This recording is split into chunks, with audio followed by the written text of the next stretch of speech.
बहुत ही गंभीर प्रश्न उठाया जिसका जवाब मैं सरकार से चाहता हूं। मैंने कहा कि उत्तर प्रदेश में आज ये लोगों के बीच में गुस्सा है, नाराजगी है, रोष है इस बात को लेकर कि यहां सिर्फ एक जाति विशेष की सरकार चल रही है, ठाकुरों की सरकार चल रही है। इस बात को लेकर लोगों में गुस्सा है, नाराजगी है। और मैंने योगी जी से कहा कि आप ठाकुरों के नेता हैं, ठाकुरों के लिए काम करना चाहते हैं, कीजिए, लेकिन अन्य जातियों के मन में गुस्सा और रोष, नाराजगी आपकी सरकार के खिलाफ नहीं होना चाहिए, क्योंकि ये लोकतांत्रिक ढंग से चुनी हुई 24 करोड़ लोगों की सरकार है, ये किसी जाति विशेष की सरकार नहीं है। ब्राह्मणों के ऊपर अन्याय और अत्याचार, मौर्य हो, राजभर हो, पाल हो, निषाद हो, बिंद हो, कुर्मी हो, लोध हो, यादव हो, सोनकर हो, प्रजापति हो, विश्वकर्मा हो, कश्यप हो, राजभर हो, वाल्मीकि समाज के लोग हों, जाटो समाज के लोग हों, जहां आप चले जाइए सबके मन में एक गुस्सा है, नाराजगी है कि उत्तर प्रदेश में जाति विशेष की सरकार चल रही है। और मुझे खुशी है इस बात की, प्रसन्नता है इस बात की कि मेरे इस बयान को, मेरी इस बात को आज सभी वर्ग के लोग समर्थन दे रहे हैं। अलग अलग समाज के लोगों का समर्थन मिल रहा है, अलग अलग राजनीतिक दलों का समर्थन मिल रहा है, और इसके साथ साथ योगी सरकार और भारतीय जनता पार्टी के अंदर से भी मेरे बयान को समर्थन मिल रहा है। आज भारतीय जनता पार्टी के नेता, विधायक और मंत्री इस बात से प्रसन्न है कि मैंने सच्चाई बोला है, सच्चाई को उजागर किया है। सब लोग खुश हैं इस बात से कि मैंने सच का आईना सरकार को दिखाने का काम किया है।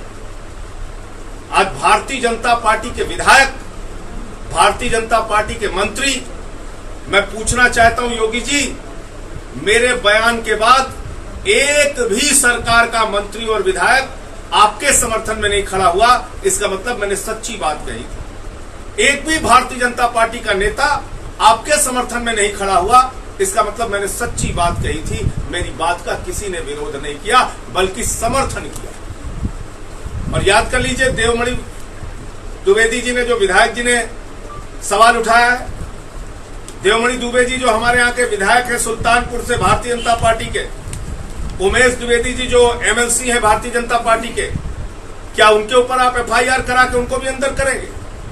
मेरे ऊपर आपने 9 एफआईआर करा दी।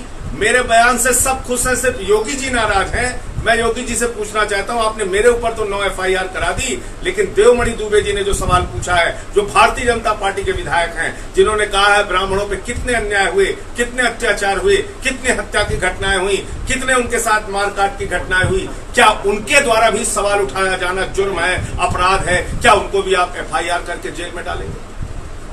मैं पूछना चाहता हूं उमेश द्विवेदी जी जो एमएलसी है भारतीय जनता पार्टी के, जिन्होंने कहा कि ब्राह्मणों का जीवन बीमा होगा, ये मेरे आरोपों की पुष्टि है। इसका मतलब भारतीय जनता पार्टी के विधायक मानते हैं कि ब्राह्मणों का जीवन खतरे में है, इसलिए उनके जीवन बीमा होगा, इसलिए उनका लाइफ इंश्योरेंस होगा। तो आप क्या उनको भी उठा के जेल में डालेंगे क्या? मुझे इटावा से भारतीय जनता पार्टी के जिला मंत्री का फोन आया और उसने कहा कि आज यहां किसी भी दफ्तर में चले जाइए, आप ठाकुर है तो काम होगा, नहीं है तो नहीं होगा। तहसीलदार है, थानेदार है, एसडीएम है, डीएम है, एसपी है, कहीं नहीं सुनवाई होती। इसका मतलब आपके सरकार पर एक बड़ा सवाल है, और मैं इस बात को बार बार कह रहा हूं कि आप अपनी कार्यशैली में परिवर्तन लाइए योगी जी। 24 करोड़ लोगों का विश्वास जीतिए, 24 करोड़ लोगों का काम कीजिए। आप ठाकुरों के नेता हैं, ठाकुरों का काम करना चाहते हैं, अच्छी बात है, मुझे उसमें कोई आपत्ति नहीं है, लेकिन बाकी जातियों की उपेक्षा मत कीजिए, उनके साथ अन्याय मत कीजिए, उनके साथ अत्याचार मत कीजिए। और मैं भारतीय जनता पार्टी के उन कार्यकर्ताओं से कहना चाहता हूं जिन्होंने मेहनत करके, परिश्रम करके चुनाव में भाजपा को विजय दिलाई और योगी जी को मुख्यमंत्री बनाया, जिनके मन में आज इस बात को लेकर गुस्सा और नाराजगी है कि कार्यालयों में उनकी सुनवाई नहीं होती। तहसीलदार हो, एसडीएम हो, थानेदार हो, छोटे छोटे काम के लिए उनके साथ गाली गलौज की भाषा का प्रयोग करते हैं, उनके काम नहीं सुने जाते। आइए आम आदमी पार्टी परिवार में, आइए जुड़िए हमारे साथ और इस न्याय की लड़ाई में हमारा साथ दीजिए। मैं एक एक भाजपा के कार्यकर्ता और नेता का आह्वान करता हूं, यहां आपका पूरा सम्मान किया जाएगा। हम पूरे सम्मान के साथ, पूरे स्वाभिमान के साथ अन्याय और जुल्म के खिलाफ लड़ेंगे और इस लड़ाई में आपका साथ चाहते हैं। मैं निवेदन करता हूं उन सभी कार्यकर्ताओं से, उन सभी भाजपा के नेताओं से जो अपने आप को उपेक्षित महसूस कर रहे हैं। तो पहला विषय तो ये था कि जो कुछ भी घटनाक्रम चल रहा है, मैंने जो कहा था सच कहा था और वो सच एक नहीं बार बार कहता रहूंगा, दोहराता रहूंगा। जो कार्रवाई योगी जी को समझ में आती है वो करें। दूसरा, आम आदमी पार्टी जहां एक और संघर्ष की, सही बात कहने की, सच्चाई का आईना योगी जी को दिखाने की अपनी मुहिम जारी रखेगी, वहीं साथ साथ आज पूरा प्रदेश कोरोना की महामारी से जूझ रहा है। पूरा प्रदेश एक गंभीर कोरोना के संकट से जूझ रहा है।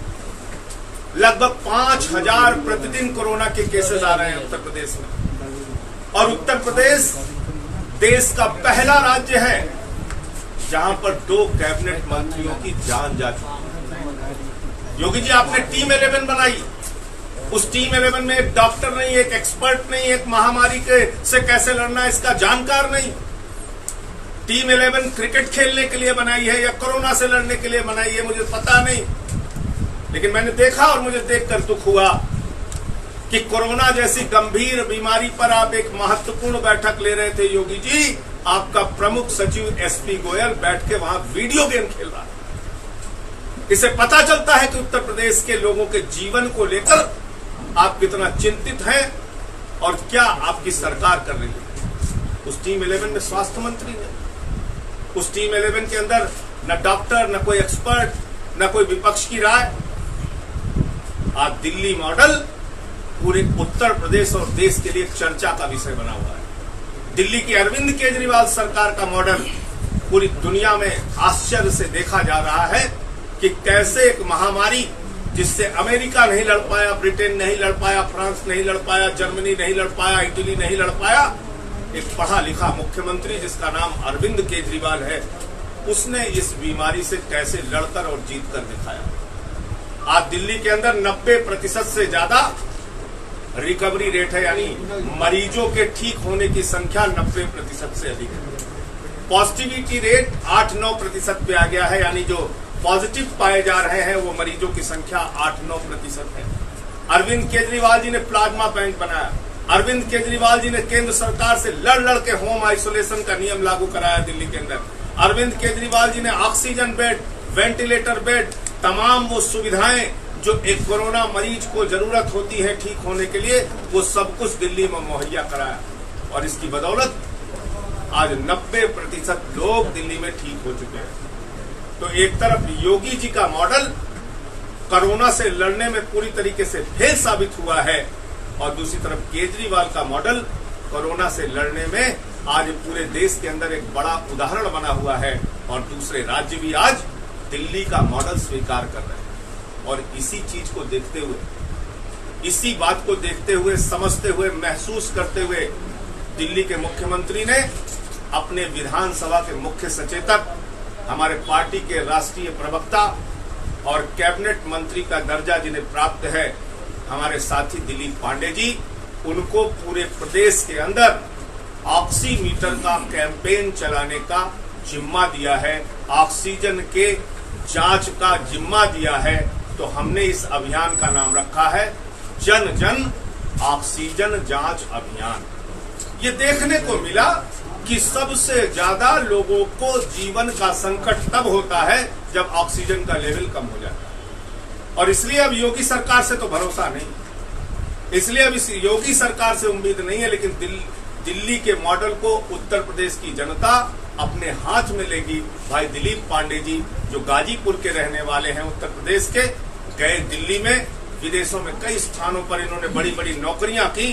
अन्ना के आंदोलन में सब कुछ छोड़कर आ गए, समर्पित भाव से पार्टी की सेवा करते रहे और अभी वहां विधायक हैं, दिल्ली विधानसभा के मुख्य सचेतक हैं। और आपने देखा होगा लॉकडाउन के दरमियान इन्होंने जब तक लॉकडाउन रहा एक अनुकरणीय सेवा का काम एक विधायक के तौर पर, एक नेता के तौर पर दिल्ली में करके दिखाया। और ये सब कुछ देखते हुए दिलीप पांडे जी को अरविंद केजरीवाल जी ने पूरे उत्तर प्रदेश में जन जन ऑक्सीजन अभियान का प्रमुख बनाया है। इनको पूरा जिम्मा दिया है। उत्तर प्रदेश के एक एक गांव में दिलीप पांडे जी इस अभियान को लेकर जाएंगे और इसमें लोगों की ऑक्सीजन के स्तर की, ऑक्सीजन के लेवल की जांच की जाएगी। अगर किसी का ऑक्सीजन लेवल कम पाया गया तो जैसा नियम है वो जो इनकी हेल्पलाइन है उससे संपर्क करके या प्राइवेट संपर्क करके या किसी भी तरीके से उस मरीज की मदद करने का काम किया जाएगा।